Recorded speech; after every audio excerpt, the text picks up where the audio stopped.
All right, we should be live just in a second. Okay, and we are live. So, hello everyone, welcome back to a special episode here on the Virtual Bacon channel live stream. We are going live earlier today as we have a very special episode with two amazing guests today. So, I'm here first with Jiayi Li from Y Strategy and Geek Cartel. And in about 20 minutes, we'll be joined by Zach Folkman, co-founder and COO of World Liberty Financial. This is going to be a packed episode today. So hope you guys will enjoy. And if you have any questions, please leave them down in the comments and we will get to it at the very end. So to kick us off, we have a full session with Jiayi first. So I've been following WorldFi for a while, even before their launch, and I know you have as well, Jiayi. So why don't you walk us through your background first and introduce yourself to the audience?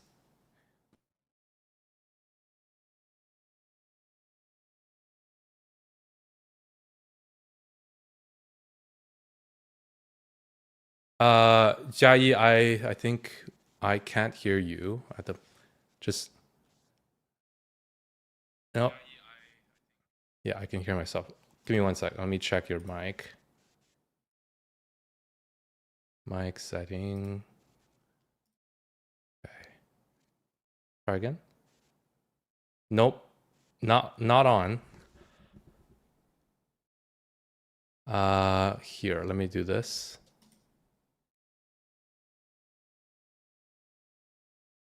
Mic setting. No, can't hear you. Refresh the page. Try the studio. Yeah. And then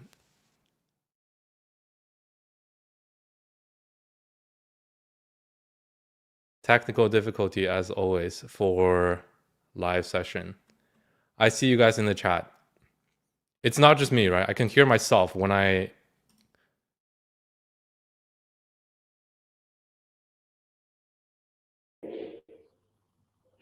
Hello.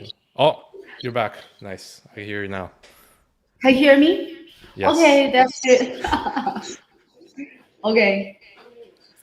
Okay, so all right, let's go. Yeah. Okay. Yeah, go ahead. Please introduce yourself. Yeah, sure. Yeah, so I'm Jiayi again, and I run Y Strategy. I'm the founder of Y Strategy. Y Strategy is a growth architect company, and I also run. I'm also co-founder of the Geek Cartel Venture. Before all of this, I was at Binance for 3 years, and after that, joined Polonas as a CMO. So I have 8 experiences in crypto industry, especially in marketing and investment experiences.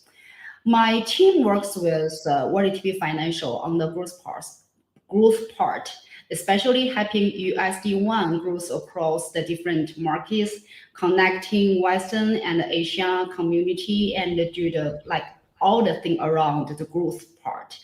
And honestly, the past 2 months working with the team has been amazing. I got to see their TVL increase crazy, right? From less than 3 billion to 5 billion in about only 1 month. And what that really impressed me wasn't the number, it's just the people. This team is like super smart, and they have all the people have a really amazing background, but they work even harder than anyone I have seen. So I think that is a really real rare in the space. And one thing that make me really happy is I personally run a community campaign on Binance Square. Only 50K USD1 rewards program. And by the end of it, when I opened my Binance Square application, when I refresh, I found that over 30% of the live rooms were talking about USD1 and World Liberty Financial. Yeah, nobody tell them how to do it. Nobody them tell what to say. So people were making their own streams. I think that is a really cool community culture that I have never seen that before. Yeah. So yeah, very happy to be here today, and thanks, Dennis. Let's get into it. Of course. And just for a bit of background for our audience as well. So, you guys were the very generous to invite me to the World Liberty Financial Forum, and that was a great event. And honestly, it was the most put together event in first year for any crypto conference I've ever been to. It's a crazy experience, and I think that comes from what people don't really see from just holding coins and speculating is there's a lot behind the scenes. So I met most of the team there, and even though they have like more than 10, 15 people, everyone's running around always helping each other out. And I thought it would be completely different. I thought this is a Trump family office project. They're heavily related, very connected, so they're relaxed. But no, these guys are very hardworking.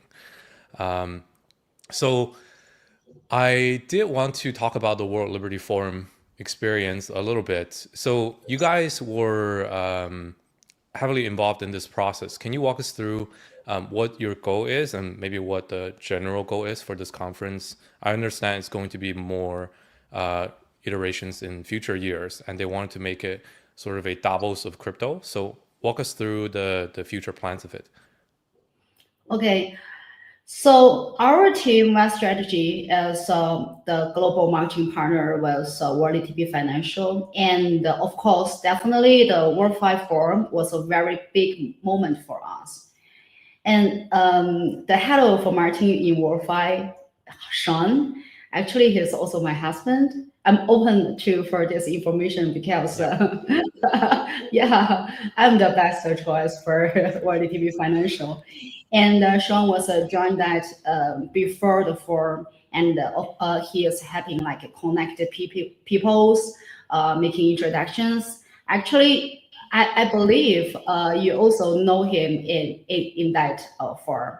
Yeah, and he is a person to get you into that room. So in a way, the whole conversation started because of these connections. And what my strategy is do is I just try to have anything to support Wi-Fi, anything that need us. For example, like give some suggestion about the video, and also we also need to connect and introduce some more influencers or like do some some we also have to design a very small campaign that we wanted to involve more, invite more Wi-Fi community people to join that conference as well.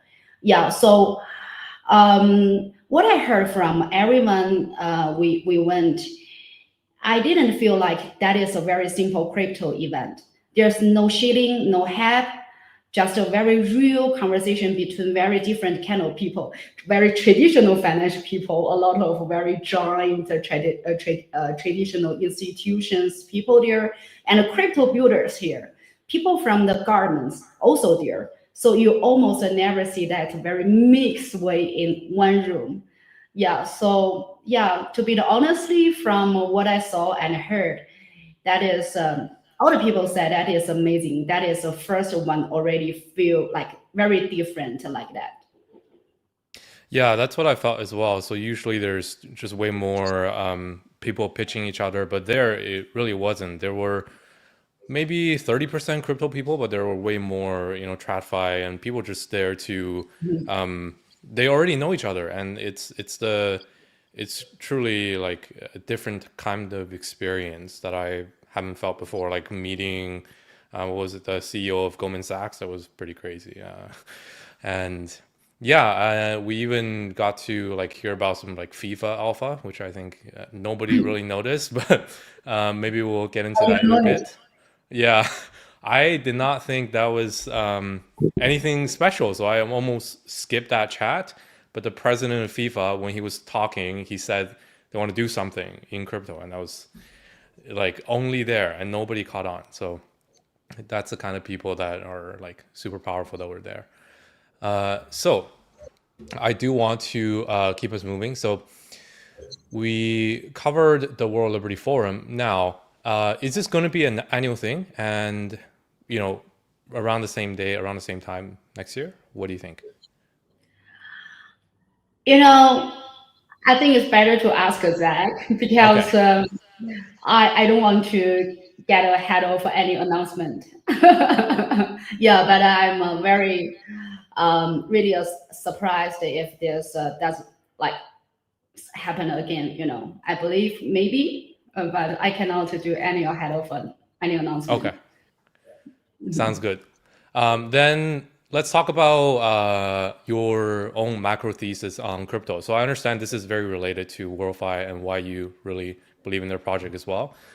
So I read that you have a very policy-driven thesis on the crypto cycle for this upcoming cycle, specifically driven by U.S. government policy and Trump and his group giving the right policy and the right regulators, the right rails for businesses to uh, execute in the US, for crypto businesses to flourish. So, can you walk me through like what you think about this upcoming cycle from a macro perspective? Okay, um, I'm quite I'm not OG, but I'm old enough. I have experience in crypto, so yeah, from the last cycle and even before the last cycle, what I say like this cycle feel like very very like it's totally different.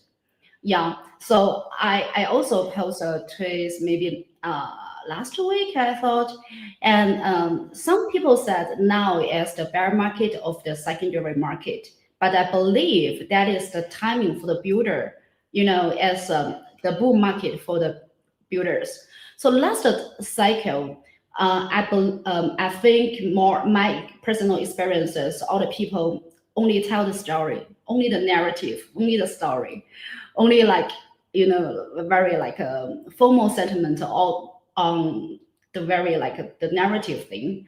We also can see some meme coin and the DeFi summer NFT happened. Yeah, exciting, but mostly about speculation. But this time is being driven by the real policy from the U.S. government, and that is changed everything. Let me give you some examples. So in the past year, the U.S. government did three very big things. I think the first is the 401k order. That means retirement money. Okay, trillions of dollars can go into digital assets. So that is not crypto people buying the crypto. That's the common people retirement fund coming in. So that is a very big signal.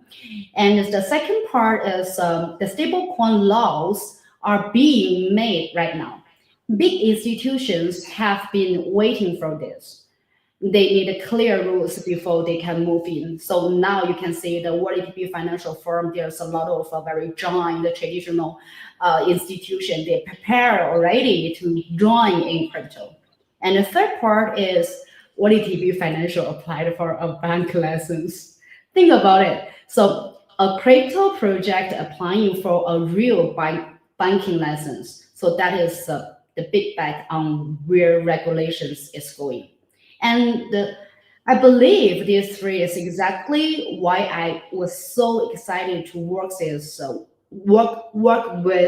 World ATP Financial.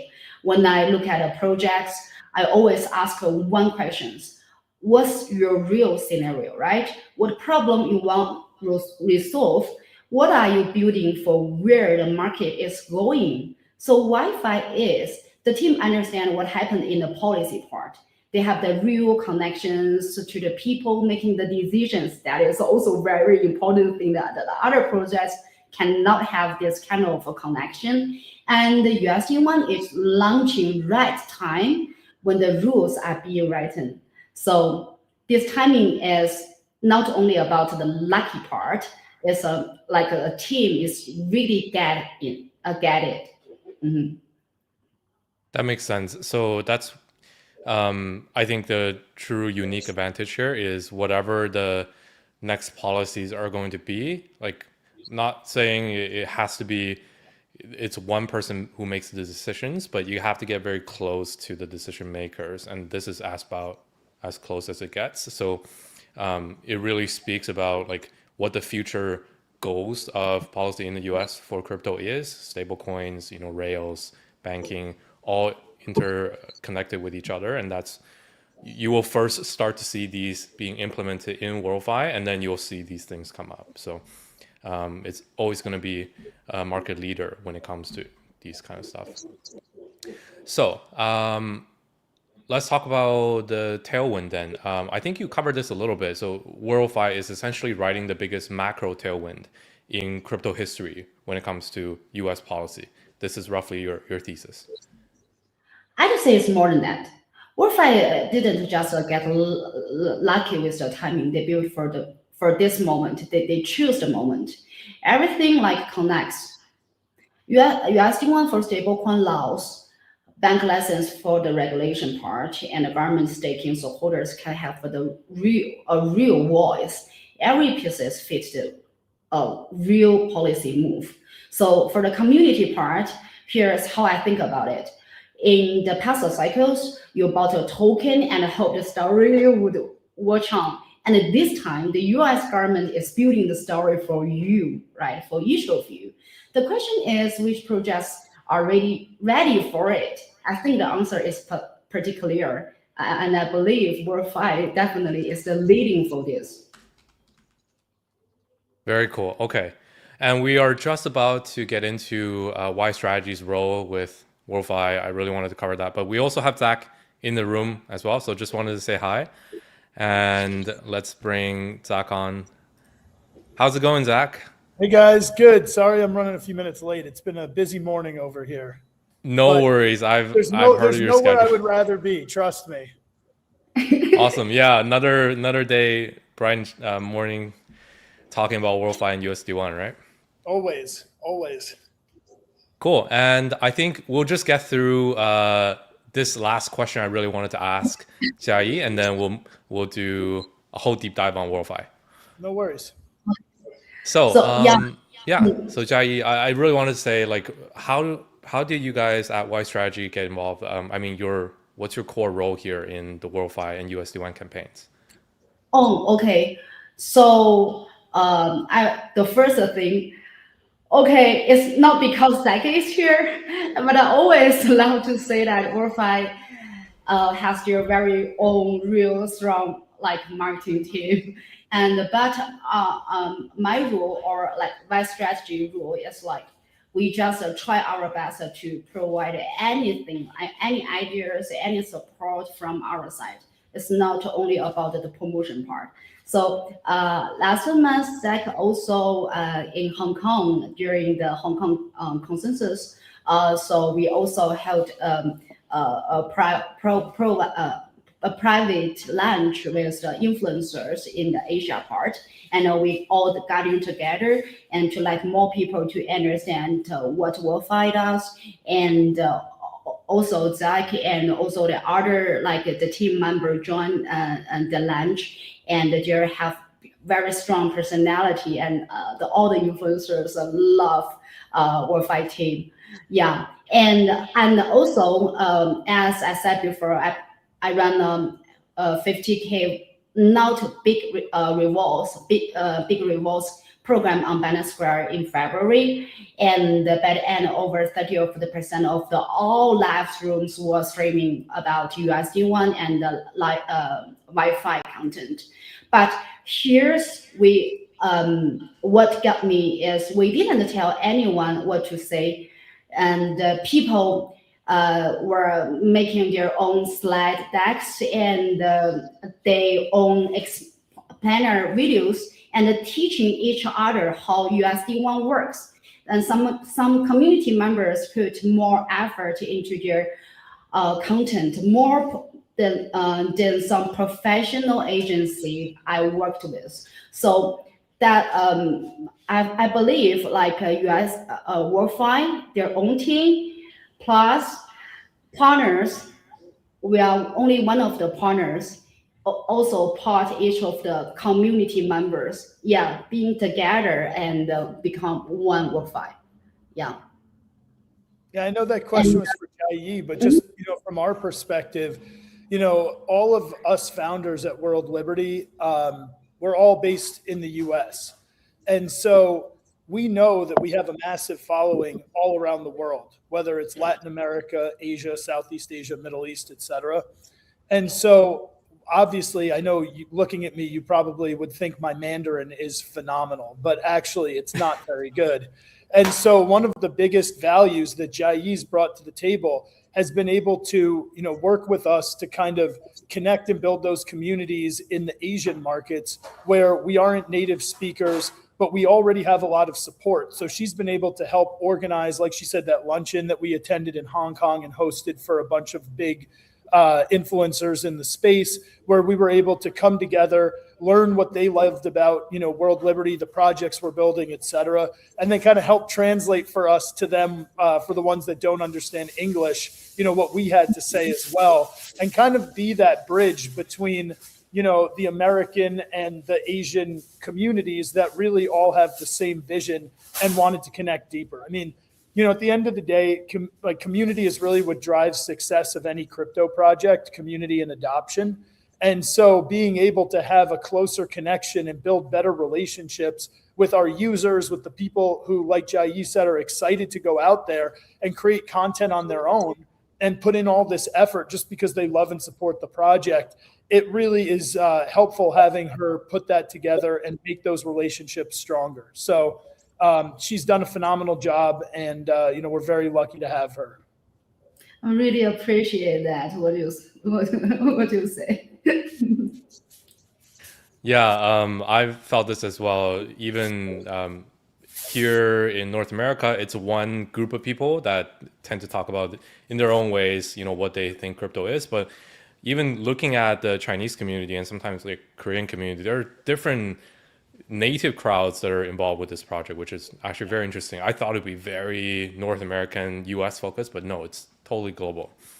It's totally global. And, we have strong support, obviously, in the US, but we have strong support in Hong Kong, in Singapore, in Korea, in Latin America, in the Middle East. I mean, the thing is the vision that we set out to build is one that is, it's a global idea, right? The idea of taking traditional financial infrastructure, which along with a lot of the opportunities have not been available to the masses, and put it on blockchain technology and make it available to everyone, whether you have $5 or $500 million. Everyone should have the same access to the same tools, the same infrastructure, and the same technology. And so I think that's a message that not only people in crypto, but people all around the world really believe in. And it's what we've been working hard to achieve since we started the company a couple of years ago. Awesome, man. So Zach, why don't you give us just a very brief introduction of yourself before we get into the nitty gritty. I understand you are one of the co-founders of World Liberty Financial and the current COO. So walk us through your background, 60 seconds, quick version. Quick version. Okay. So yes, I'm one of the co-founders. There are many co-founders of World Liberty. We are, a lot. Sorry. You guys getting feedback or no? No worries. You're good now. Oh, okay. Yeah. So there are many co-founders, many of whom you guys probably know already. We built this with the vision, like I said, to really make financial opportunities and infrastructure powered by blockchain and available to everyone around the world. My background, at least, I went to law school before getting into crypto. So I understood the contracts and transactions and all of that. And obviously, when it comes to crypto, I was aware of Bitcoin since 2012, 2013, whenever a lot of my friends played online poker. I wasn't a poker player, so I knew that they were using Bitcoin, but it didn't really, pique my interest. And then when I learned about Ethereum, read the white paper, understood the power of smart contracts and permissionless transactions, cross-border, et cetera, that was really the aha moment for me. And so been in crypto ever since about 2015, 2016, been around many of the most successful projects, invested in many of the most successful projects early on, and was lucky enough to have this opportunity to do this incredible project with an amazing group of people. And here we are. Great, man. Thank you for that. And I did want to ask one thing that just dropped 30 minutes ago, and this was a USD1 perps on Aster DEX. I haven't even had the time to go through the whole thing here yet, but I understand they just did a chain genesis on Aster for yesterday. So What is this news about? Would love to get into that. Yeah, great question. This is something that we're obviously really excited about. Right now, BTC USD1, Ethereum USD1, and Solana USD1 perps are now live on Aster. If you think about it, just for context, Aster is the second largest perp DEX in the world, and they do over $1 billion. I think like over almost $1.5 billion of daily volume. They have about $1.5 billion in TVL. They're multi-chain. They were backed early by Easy Labs, who has an amazing track record of, supporting some of the largest projects in the space. So for USD1, I mean, this is a really big moment because it gives us access to 2 million plus active trading users, multi-chain liquidity aggregation, and it really gives serious derivative market infrastructure to USD1, which is something that we've been really working towards for a long time. I mean, anyone who's followed our journey has seen us go from, brand new stable coin to listed with a couple spot, maybe just USDT, USD1 spot pair on Coinbase, Binance, Bybit, et cetera. From there, grew out to more major pairs and listings. And then obviously, perpetual pairs is the next logical step for deeper liquidity and more usage. And we have a bunch more pairs that'll be coming as well. Yeah, I just really wanted to show everyone what I was referring to as well. This is like fresh news from 30 minutes ago. Aster is the #2 perp platform right now with by volume, and for USD1, this is much deeper liquidity for derivatives trading and access to 2 million plus traders and multi-chain exposure. But really for me, this is just one vertical that I've seen USD1 being adopted on. There's so many more that we can get into, which is what I think is very impressive. Not only is it for trading, for DeFi, but prediction markets, AI, and not also TradFi links that we have already seen at World Liberty, the forum. So this is probably the biggest and fastest adoption curve that I've seen of a stablecoin ever. Thank you. It means a lot. Obviously, this sort of adoption and growth doesn't happen by accident, right? I mean, we have an incredible team. Everybody's working round the clock to make this happen, to pursue partnerships, to pursue new opportunities, and really just focus on the things that we know not only are big for stablecoins today, but for where stablecoins are going over the next 1, 3, 5, 10 years. So we're building for today, but we're also building for the future. Very cool.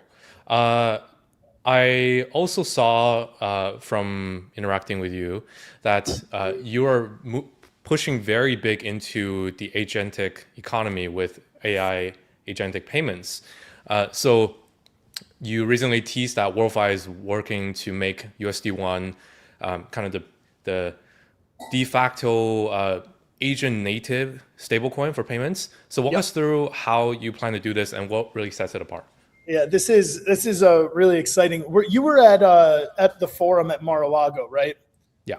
So I think you probably saw the demo that I did at the end of the day where I showed like our agentic SDK and dashboard for developers. Mm-hmm. So I hope my team doesn't freak out, but we are actually going live with our SDK within the week. I'm hoping it's this week. If not, it'll be next week.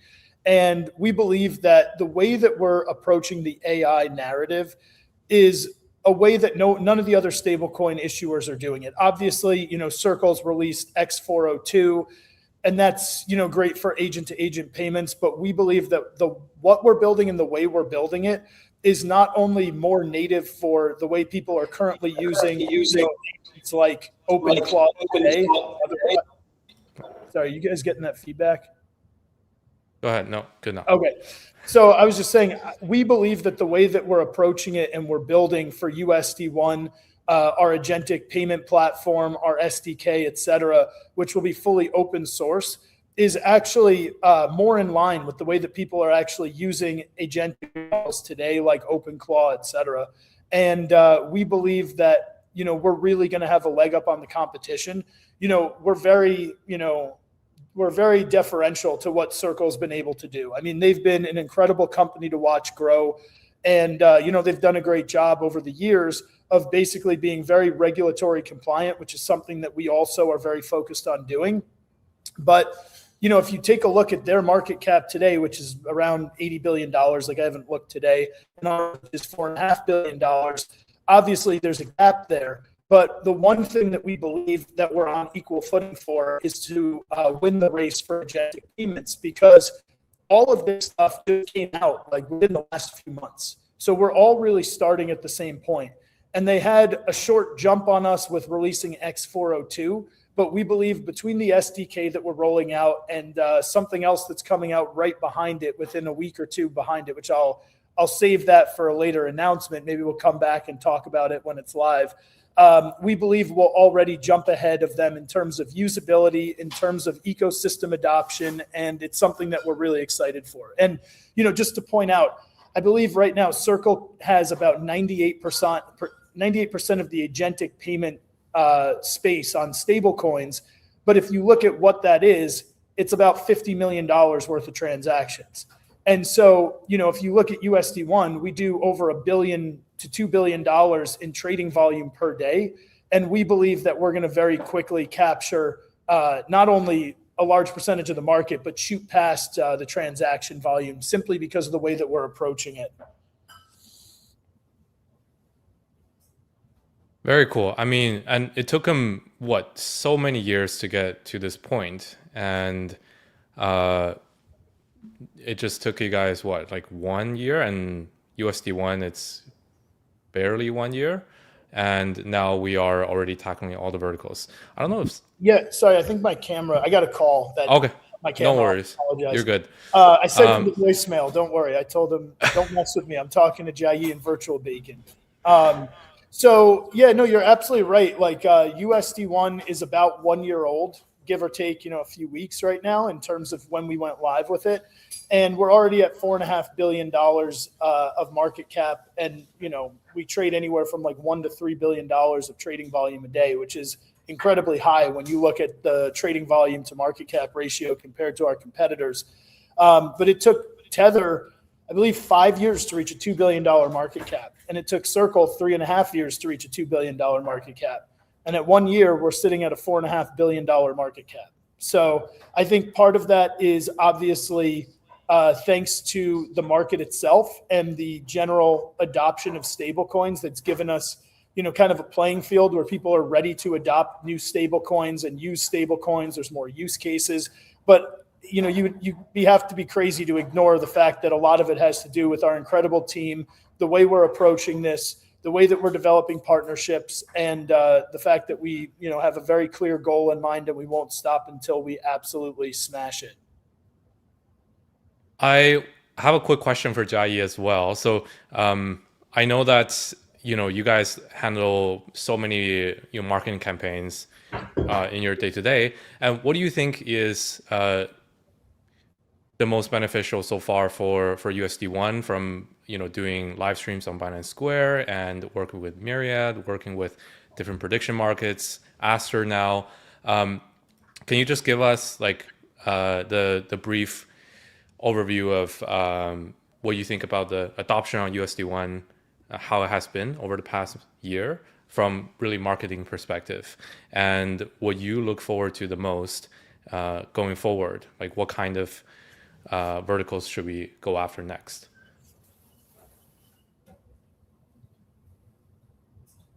So not to put you on the spot. Yeah, I can hear you. I can hear you. Yeah. You're good. My phone is it's not that it works. Okay. Yeah, please. Yeah. So because you have all the context about USD1's partnership with different platforms and I know this Aster news was really, something that you guys worked heavily on. And I also saw there's something called Apex Group, which is people are not as familiar in crypto. So can you walk us through that a little bit? I'm really curious what you think. Okay, so because some problem with my Wi-Fi, so I want to talk about the Aster part, but Yeah. it's yeah. So Aster, the only one thing I want to talk is, please know two things about the Aster USD1 trading pair. The first thing is the trading fee on USD1 trading pair are actually cheaper than USDT. Remember, this thing is very important. So this is the benefit, okay? And the second thing is like World TV Financial, they always do a lot of rewards. Thanks for the community who support USD1 adoption. That means the people who trade USD1 trading pair or like hold USD1. So also on Aster, they also do a lot of this kind of campaign. So all the people you can like see, you can like stare on the all the like campaign news about it. Yeah, and Aster is very popular with the Chinese speaking traders. So, which is the one of the most active groups in crypto. So, getting USD1 in there as a base pair means the real use case, the real volume, and the people have a USD1, and they can have more scenario to use it, and even can like more scenario to earn money. That is a very big thing, and that's really a kind of like a growth thing. Yeah.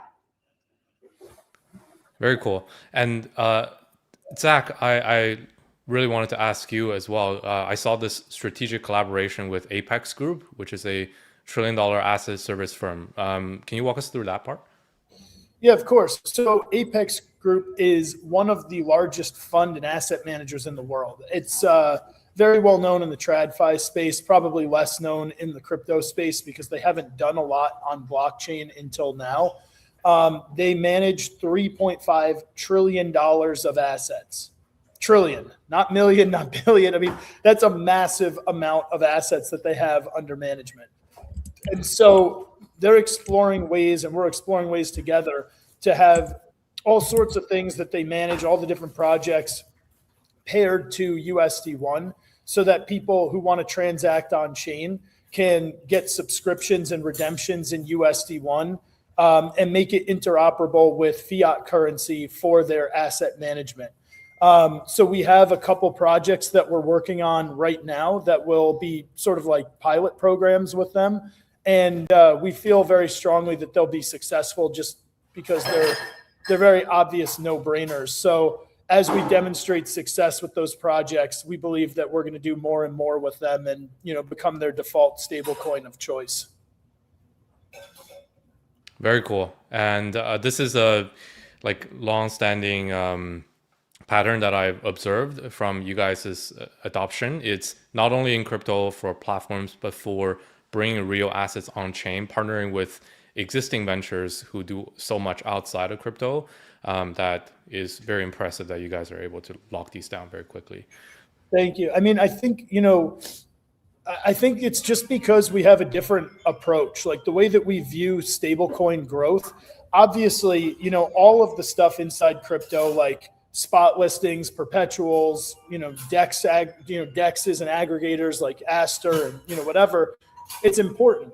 But if you look at the total addressable market, crypto is still very small when you compare it to all of the other industries out there that rely on financial transactions, like real estate, like financial technology. I mean, the list just goes on and on.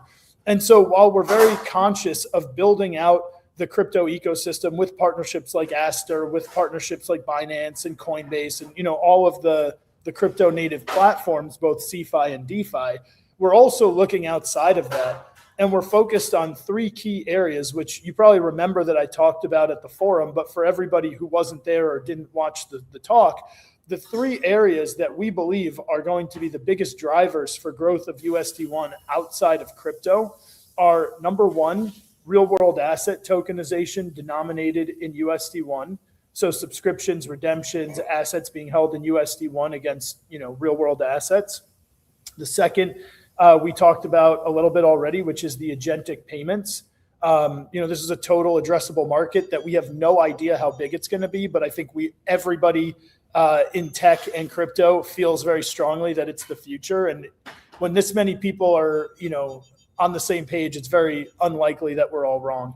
And then the final pillar of what we're really looking to build here outside of crypto is something that I also spoke about at the forum, which is foreign exchange remittances, which is currently a $7 to $7.5 trillion a day market of funds moving across the borders. And the fees that get charged for moving these funds across the border are outrageous. And it's got nothing to do with the foreign exchange rate. It has everything to do with middlemen taking anywhere from 6 to 8% to facilitate that transfer. And so, all of us on this call and, all of your listeners probably understand that blockchain can solve for all of that and be faster, cheaper, and more efficient for foreign exchange remittances. So because we're approaching it as crypto, but also bringing assets on chain, like we were talking about with Apex Group, agentic payments, like we were talking before, and the idea of foreign exchange remittances, we're not viewing it as, okay, we need to go capture market share from competitor A or competitor B. We're looking at how can we grow the whole pie for everybody, because a rising tide lifts all boats. So we're really going after a much bigger, piece of business than just what exists today in crypto. Yeah, I think that's very unique for stablecoin adoption. We have to move out of just pure DeFi crypto trading because there's only so many use cases there, and most of them have been solved. It's more than a decade of stablecoins existing there, and players who just come and go all the time, only tackling DeFi, do not survive for multiple cycles. So I think that's definitely the right approach. I wanted to ask really briefly about the staking plan rollout as well. So I saw this is one of the most popular topics in the WorldFi community at the moment, and it has very high approval rate to get this through. So what does this program aim to accomplish? And there are node tiers and different benefits that associate with them. So just high level, give us a overview of why this program is designed this way and how you think about people can benefit from this. Sure. So really for us, the main focus of the WLFI token has always been a governance token. And so because, we've had governance votes that, people participate in or don't, we realized we started thinking how can we make it so that everybody wants to participate in governance and people who are holding the token feel tied to actually their voice matters. And obviously, you can vote and your voice matters, but everyone likes to be incentivized. So the thought was, let's shift governance from something that anyone with the WLFI token, can participate in and give them the option to stake it, earn rewards for staking, and show that they're committed to the direction and the governance of the general platform. So that was the real idea. Obviously, everyone in crypto loves staking. And so we figured if people want to get, a reward, let's tie it to something that's very important and meaningful for the growth of the community, which is the governance itself. So that was at the heart of the proposal, was to make it so that in order to participate or in the staking rewards, you have to commit to being part of the governance voting process, which is at the core of everything we do. And then beyond that, we have different tiers. The other thing that we looked at was during our recent growth from about 2.5 billion to at one point we were 5.6 billion. Now we're 4.5 billion, whatever our market cap is. That growth happened in about a month to 2 months. And what we realized was a lot of the market makers and institutional players out there were capturing a lot of benefit from being able to have direct mint and redemption access on USD1. And so what we thought was, why not give people who participate in staking at a certain level, because obviously, you can't have somebody who's going to mint and redeem $5. It's not that we don't want to support them, but it's just not logistically feasible right now. Maybe in the future it will be. But for people who stake, let's just say $1 million worth of WLFI tokens or more, let's give them the opportunity to participate and have direct one-to-one mint and redemption, and give them the opportunity as community members to capture that spread that traditionally on any other stablecoin project is reserved only for market makers and institutional players. So it's just one more way that we're looking to always have our community be able to benefit from all of the growth and adoption of our products. And it's something that we've done from the beginning and will continue to do, whether it's through this proposal or future proposals. We're always thinking about how can we give more benefits and more utility to the WLFI token holders who are really at the center of the community. And then so that's the idea of nodes. People who have $1 million plus of WLFI staked are eligible to run a node, which gives them access to that one-to-one mint redemption. And then beyond that, we also have the concept of super nodes, which is basically anyone who stakes $5 million worth of WLFI or more. They also obviously get the benefits of regular nodes, which is the mint and redemption and the ability to capture the spread on the trading. But also because our team literally gets so inundated with requests for opportunities and business and this, that, and the other thing. And, we'd love to be able to talk to everybody, but obviously, it's just not feasible. What we wanted to do was have people who showed strong commitment to the ecosystem by staking, say, $5 million. And again, this is not expected to be the average, just an average holder, right? Because an average holder that's holding to participate in governance or whatever, they're not looking for business relationships. The type of person or institution that's looking for a business partnership or relationship is somebody who can afford to stake, $5 million worth of tokens to run a supernode. And basically, the idea there is that they get guaranteed access to our business development team so that they can actually talk to the people on our team who are putting the partnerships together and have the ability to have the conversation with the right person on the team, that is working on that particular area, whether it's an exchange partnership, whether it's a DEX partnership, a DeFi partnership, a prediction market, you name it. There's so many of these different projects out there, and it's very common for businesses to be nodes or run nodes on behalf of other projects that they're partners with. So that was the real idea behind the super nodes, is give priority access to our business development team to the people that are supporting the ecosystem, participating in the ecosystem, and staking WLFI tokens at a reasonable size. Very cool. I think that middle tier for 1 million to 5 million redemption, that is something that that specific group of investors will really appreciate, because you're not really you don't have to be institutional level, but during a big liquidity event, you have full access to what the stablecoin is meant to be, and that's cool. Exactly. And the truth is, again, our goal is to support everybody, whether you have $1 of WLFI or 100 million of WLFI. We treat everybody and value everybody equally. But the reality of market dynamics is, if you don't have a certain amount of cash, or not cash, but a certain amount of stable coins or assets, it's going to be very difficult to be able to participate in that arbitrage on stable coins. It just doesn't make sense to do it with $100 or even $1,000. The returns they're not that big. We're talking a few bips, a few basis points. So it needs to be done in some sort of significant size. And there are plenty of retail investors, that have $10 to $50 million of assets that they're looking to use and deploy. And arbitraging a stable coin between, let's say, USD1 and USDT at times of growth is there's no such thing as risk-free, but it's a low risk way to get a return on your assets. So it's something that we've seen. This was an idea, by the way, that was brought to us by community members. This is not something that we envisioned and thought people would like. I mean, this was just from direct feedback that we got from meeting with a lot of the people who are already WLFI token holders, and something that they wanted to participate in. So we thought it was a great idea, and we ran with it. Yeah, I can totally see a use case for that. I've heard of my partners who saw the opportunity between USDC and USD1 before USDT before in the last bear market, when there was big volatility, but there was no proper off ramp, and they can't really set up a like institutional account right away. So this will solve that right away. It's totally Exactly. DeFi native. Great. My team just messaged me, just said our live stream suddenly.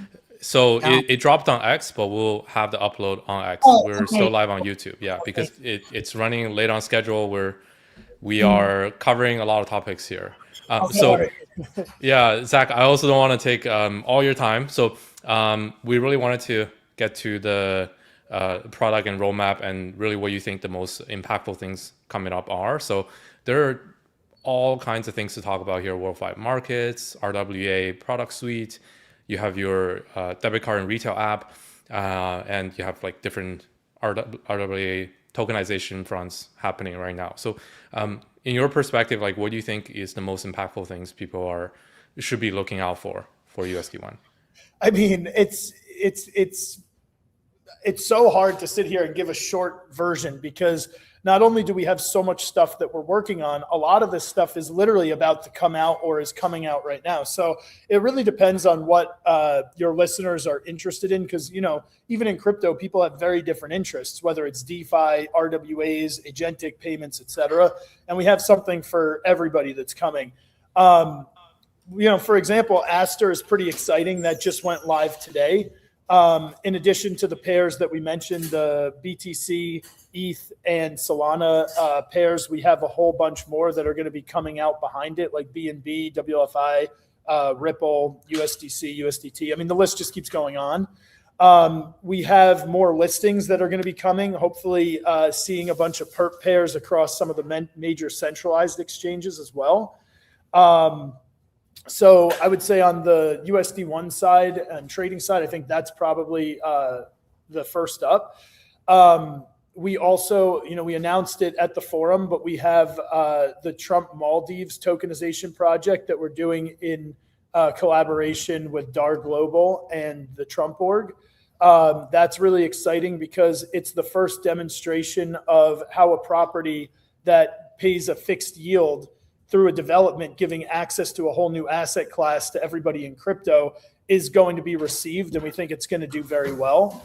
So we're very excited about that. We have a lot of other tokenization projects that are very unique and exciting that are being worked on right now that'll come after that. The agentic payment stuff is something that I'm very excited about. I love AI and agentic models. It's something that I leverage every single day in my own, you know, life. So getting to see how we really tackle that market and see how the market receives it is something that we're very excited for. And we're going to be paying very close attention to what the market and the users think about that and how the community really receives it and what feedback they give so that we can continue to develop it for the people. You know, I mean, again, this is something where, you know, the agentic payment space will dictate what it needs. It's not something where we can create something and tell people go use this. So we're going to have to be very in tune with what the feedback is and what the desire and what the, you know, the changes that we need to make in order to have the response that we really want to see. So that's coming out, let's say within the week, with additional, and the first release is not it's just, you know, getting it out, getting something out there to get that initial feedback. But we have a lot of consistent rollouts in the AI agentic payment space. Once it's like Pringles. Once we pop, the fun won't stop. So the agentic payment stuff is something that we're really excited about. Markets has been, you know, massively well received. It's only been live for, I don't know, 2 months, 3 months, and already we have hundreds of millions of dollars in assets supplied. I think we're approaching almost $1 billion now. And the usage rate is really high too, which is something we're very proud of. Obviously, you know, if you just supply assets, but nobody's borrowing them, it doesn't show organic demand. But if you look at the actual usage rate, I think it's around 70, 80% utilization. That shows that there's real organic demand. And, you know, I think it's a time where people are really looking for new lend and borrow markets in the space. I think it's ripe for disruption. So we have a lot of partnerships that will focus on markets coming out. We have a few other big announcements that I can't really talk about yet in terms of big partnerships, but as soon as I can, I will. It's nonstop. I'm telling you, we could be here for another half hour talking about what we have coming out just in the next few weeks and months. It's crazy. So there is one thing, now that you speak of it. So at the forum, I know Jia and Sean both talked about this as well a little bit in our chats. I totally missed this, but the president of FIFA was there, and he actually was a crypto fan. He wanted to have he says we need a world digital currency, and FIFA wants to do something. Any comments on that? We'll wait and see. We'll wait and see. Okay, we'll take that. FIFA is very interested in the space. I think they understand where things are heading. They're very smart. They've done an amazing job at building one of the most recognizable brands in the world. And let's see what they're cooking up. Very cool. Yeah, totally missed that myself as well. Just sitting there, but I think this will be really exciting. So thank you for commenting on that as well.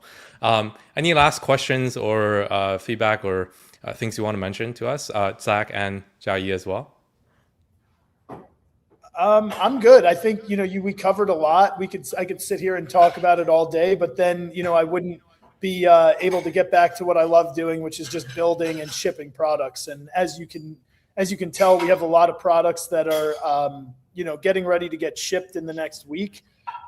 We really want to work on getting that governance proposal staking mechanism live as soon as possible. Obviously, it requires some smart contract edits and as well as audits. So, the team's already working on that. We'll have that announced when the staking goes live as soon as it's ready, which will be very soon. I mean, we're prioritizing that. Obviously, anything that's a community vote is something that we're going to, put a lot of attention on making it a priority. So as soon as the smart contract updates are done and it gets done being audited so that everybody feels confident from a security standpoint, we will have the staking protocol live. And yeah, just really, really excited to, really show people what it is that we've been building in silence over the last year while we've been growing USD1. Mm-hmm. Yeah, also I feel very happy to have this AMA, can I say AMA live stream here, and I think other people like you should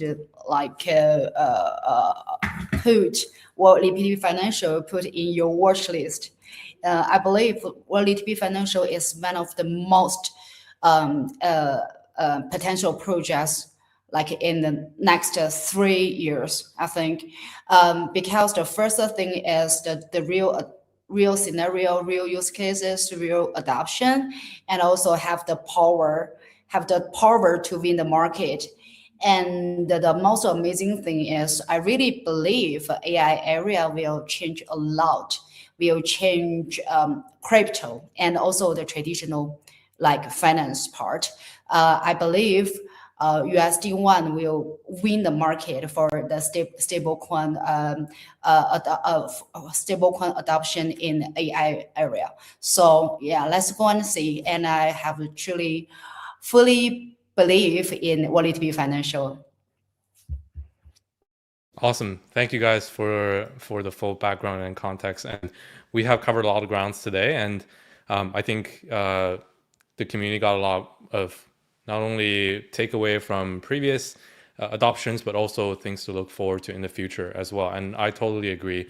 From a macro standpoint, you want to be at the forefront of crypto policy, and from AI, agentic, well, it's all happening here in the US. So this is the place to be. And if there's any one stablecoin that's growing as fast and proving itself to be adopted everywhere, it's USD1 at the moment. So really glad to be having you guys here on the chat today.